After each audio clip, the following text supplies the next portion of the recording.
Island of the Blue Dolphins, Chapter 15. There had been wild dogs on the Island of the Blue Dolphins as long as I could remember. This is Karana speaking.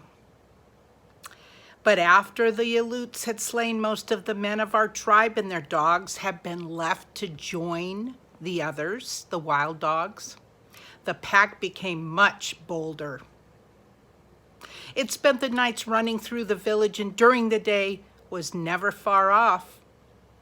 It was then that we made plans to get rid of them, but the ship came and everyone left Galasat. I am sure that the pack grew bolder because of their leader, the big one, with the thick fur around his neck and the yellow eyes. I'm sure she meant golden. I had never seen this dog before the Aleuts came, and no one else had. So he must have come with them and been left behind when they sailed away. He was a much larger dog than any of ours, which besides have short hair and brown eyes. I was sure that he was an Aleut dog.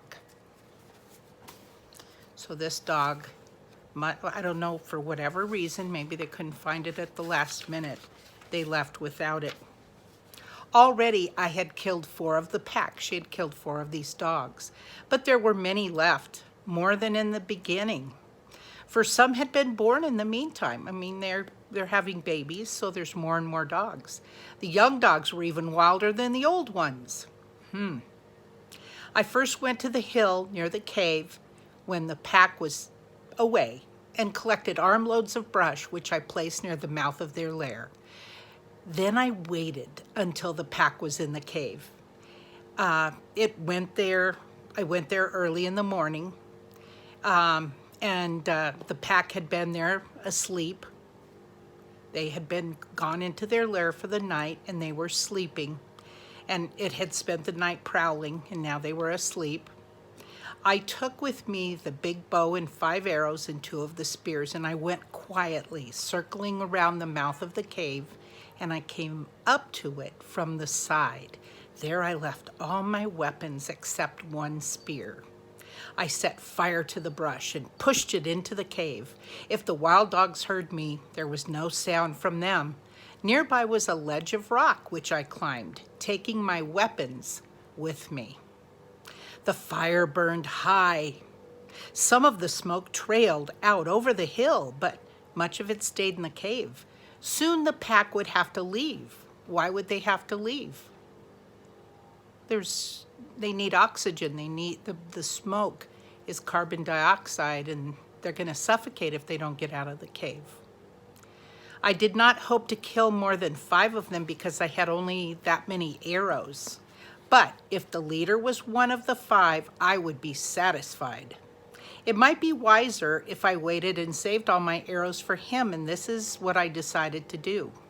None of the dogs appeared before the fire died. Then 3 ran out and away, so they must have been afraid of the flames. 7 more followed, and a long time afterward, a like number. There were many more still in the cave. The leader came next. Unlike the others, he did not run away. He jumped over the ashes and stood at the mouth of the cave, sniffing the air. I was so close to him that I could see his nose quivering, but he did not see me until I raised my bow. Fortunately, I did not frighten him. He stood facing me. His front legs spread as if he were ready to spring. His yellow eyes narrowed to slits. The arrow struck him in the chest. He turned away from me, took 1 step, and fell. I sent another arrow towards him, which went wide. That means she didn't strike him the second time. At this time, 3 more dogs trotted out of the cave.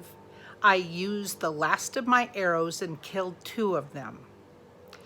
Carrying both of the spears, I climbed down from the ledge and went through the brush to the place where the leader had fallen. He was not there. While I had been shooting at the other dogs, he had gone. He could not have gone far because of his wound, But though I looked everywhere around the ledge where I had been standing and in front of the cave, I did not find him. I waited for a long time and then went inside the cave. It was deep, but I could see clearly.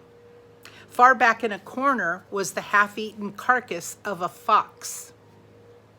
Beside it was a black dog with 4 gray pups. One of the pups came slowly toward me, a round ball of fur that I could have held in my hand. I wanted to hold it, but the mother leapt to her feet and bared her teeth. I raised my spear as I backed out of the cave, yet I did not use it.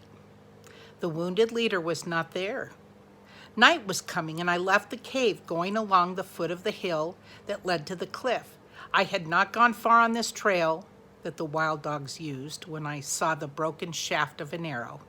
It had been gnawed off near the tip, and I knew it was from the arrow which had wounded the leader. Farther on, I saw his tracks in the dust. They were uneven, as if he were traveled slowly. So this girl even knows how to read tracks, the tracks left by animals in the dirt. She's very observant. I followed them towards the cliff, but finally lost them in the darkness. The next day and the next, it rained, and I did not go to look for him. I spent those days making more arrows, and on the 3rd day, with these arrows and my spear, I went out along the trail the wild dogs had made to and from my house. They even had a trail straight to her house. There were no tracks after the rain, but I followed the trail to the pile of rocks where I had seen them before, and on the far side of the rocks, I found the big gray dog. He had the broken arrow in his chest, and he was lying with one of his legs under him. He was about 10 paces from me, so I could see him clearly. I was sure that he was dead, but I lifted the spear and took good aim at him. I would, boy. Just as I was about to throw the spear, he raised his head a little from the earth and then let it drop.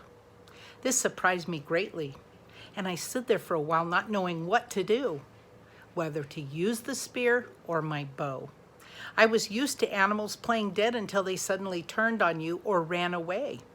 The spear was the better of the 2 weapons at this distance, but I could not use it as well as the other, so I climbed onto the rocks where I could see him as if he ran. I placed my feet carefully. I had a 2nd arrow ready should I need it.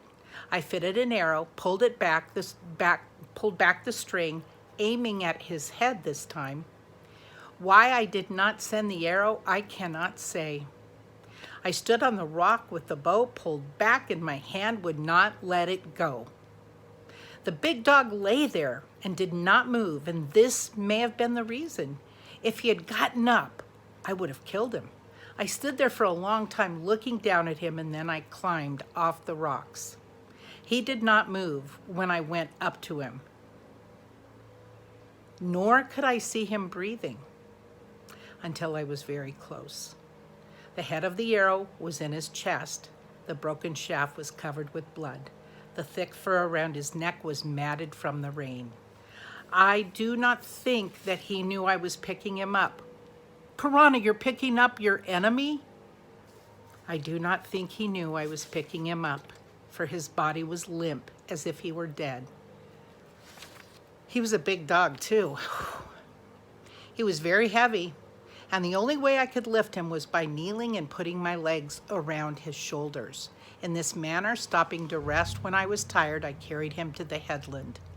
I could not get through the opening under the fence, so I cut the bindings and lifted out 2 of the whale ribs, and thus took him into my home. She's taking the dog into her house. He did not look at me or raise his head when I laid him on the floor, but his mouth was open and he was breathing. The arrow had a small point, which was fortunate, and came out easily. Oh, she pulled out the arrow. That would be scary. I would think that with the last bit of his energy, he might try to bite her, but what a brave woman. young woman at that.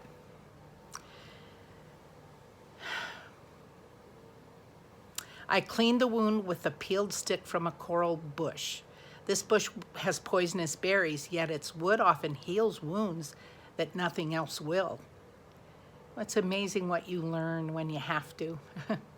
I had not gathered food for many days and the baskets were empty, so I left water for the dog and after mending the fence went down to the sea. I had no thought that he would live, and I did not care.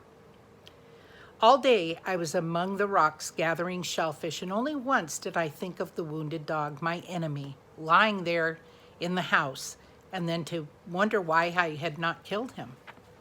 He was still alive when I got back, though he had not moved from the place where I had left him. Again, I cleaned the wound with the coral twig. I then lifted his head and put water in his mouth, which he swallowed. Well, this was the first time that he had looked at me since the time I had found him on the trail. His eyes were sunken and they looked out at me from far back in his head. Before I went to sleep, I gave him more water. In the morning, I left food for him when I went down to the sea, and when I came home, he had eaten it. He was lying in the corner watching me. While I made a fire and cooked my supper, he watched me. Oh my goodness. Can you believe this? His yellow eyes followed me wherever I moved. That night I slept on the rock, for I was afraid of him, and at dawn, as I went out, I left the hole under the fence open so he could go. But he was there when I got back, lying in the sun with his head on his paws. I had speared 2 fish, which I cooked for my supper. Since he was very thin, I gave him one of them. Boy, she's very gracious and good to this dog. And after he had eaten it, he came over and lay down by the fire, watching me with his yellow eyes that were very narrow and slanted up at the corners. 4 nights I slept on the rock, and every morning I left the hole under the fence open so he could leave. Each day I speared a fish for him, and when I got home, he was always at the fence waiting for it. He would not take the fish from me, so I had to put it on the ground. Once I held out my hand to him, but at this he backed away and showed his teeth. Oh, the nerve of him. On the 4th day, when I came back from the rocks early, he was not there at the fence waiting.